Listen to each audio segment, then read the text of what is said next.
uskrsna sveta noć, ništi grijehe, pere krivice i nevinost vraća palima, a radost tužnima.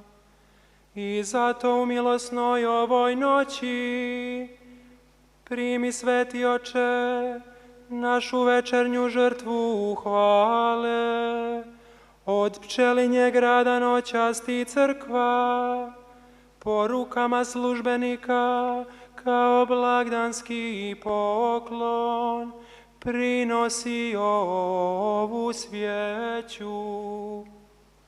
Molimo te, dakle, Gospodine, da ova svijeća posvećena na čast Tvoga imena neoslabljena ostane, da razgoni tamu ove noći i primljena na ugodan miris svjetlilima nebeskim neka se pridruži.